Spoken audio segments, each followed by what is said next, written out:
ஆண்டின் பொதுக்காலம் 34வது வாரம் திங்கட்கிழமை. நற்செய்தி பகுதி லூக்கா பிரிவு 21 அருள்வாக்குகள் 1-4 வரை. இன்று காணிக்கை பெட்டியில் தமக்கு பற்றாக்குறை இருந்தும் தம் பிழைப்புக்காக வைத்திருந்த எல்லாவற்றையும் போட்ட ஏழை கைம்பெண் நிகழ்வை வாசிக்கிறோம். இயேசு இவரை மெச்சியதற்கு காரணம் அவரிடமிருந்து வெளிப்பட்ட தியாக அன்பே, அகாப்பே. இந்த ஏழை பெண்ணில் நான் இருவரை பொருத்தி பார்க்கிறேன். ஒன்று அன்னை மரியா. அன்னை மரியாவும் தியாக அன்பை கடவுளுக்கு வெளிப்படுத்தியவர்தான். அன்னை மரியாவும் ஒரு ஏழைதான்.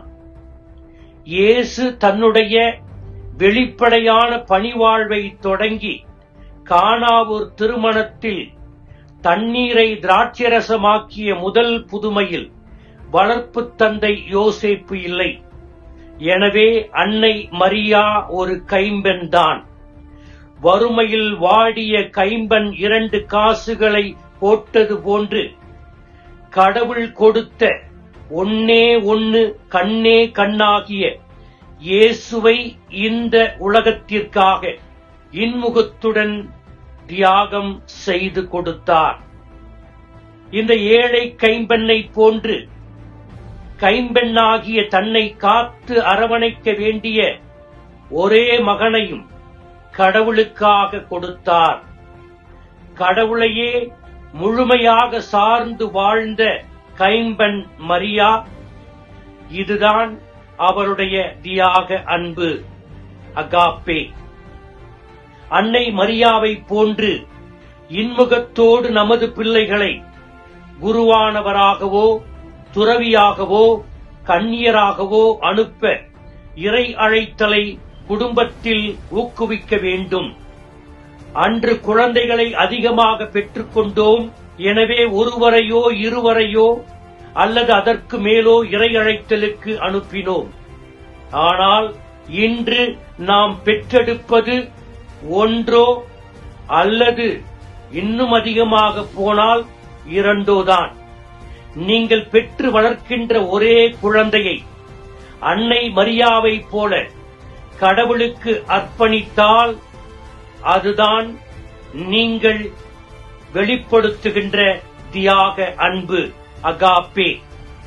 லூக்கா 2:51 வாசிப்பது போல இயேசு ஞானத்திலும் உடல் வளர்ச்சியிலும் மிகுந்து கடவுளுக்கும் மனிதருக்கும் உகந்தவராய் விளங்கினார். வசனம் 40. குழந்தையும் வளர்ந்து வலிமை பெற்று ஞானத்தால் நிறைந்தது, கடவுளின் அருளும் அதன் மேல் இருந்தது. நாம் ஒரே ஒரு குழந்தையை கடவுளுக்கு அர்ப்பணிக்க வேண்டும் என்றால் தியாக அன்பு வேண்டும். தியாக அன்பு எங்கே புலப்படும் என்றால் ஆழ்ந்த விசுவாசமும் ஜெப வாழ்வும் வாழ்கின்ற குடும்பத்தில்தான் வெளிப்படும். படைத்தவன் என்னை பராமரிப்பான், மரத்தை நட்டவன் தண்ணீர் பாய்ச்சுவான் என்கின்ற ஆழ்ந்த விசுவாசத்தோடு இருந்தால் மட்டுமே தியாக அன்பு சாத்தியம். 2. இயேசு தன்னுடைய வாழ்வு முழுவதும் தியாக அன்பை வெளிப்படுத்தியவராகத்தான் இயேசு வாழ்ந்தார். கைம்பெண்ணின் காணிக்கை நிகழ்வு எருசலேம் ஆலயத்தில் நிகழ்கிறது என்பது நமக்கு தெரியும். எனவே இயேசுவினுடைய வாழ்வின் இறுதி சீக்கிரத்தில் நிகழப்போகிறது. இந்த கைம்பெண்ணின் வழியாக தியாக அன்பை நமக்கு கற்பிக்கிறார் என்பதை விட இயேசு தாமே கற்றுக்கொள்கிறார் என்று சொன்னால் தவறேதுமில்லை.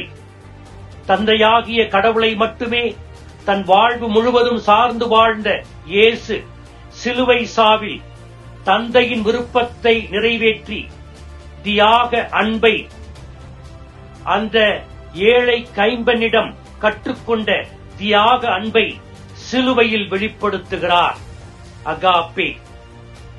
மிகுதியானவற்றிலிருந்து கொடுப்பது தியாக அன்பு அல்ல, பற்றாக்குறையிலிருந்து கொடுப்பதுதான் தியாக அன்பு. இயேசுவும் மரியாவும் ஏழை கைம்பெண்ணும் தியாக அன்பை வெளிப்படுத்தியது போல நாமும் அதே அன்பை கடவுளுக்கும் அடுத்தவருக்கும் வெளிப்படுத்தி கடவுளையே முழுமையாக சார்ந்து வாழ இறைவனர் வரம் கேட்போம். ஆமீன்.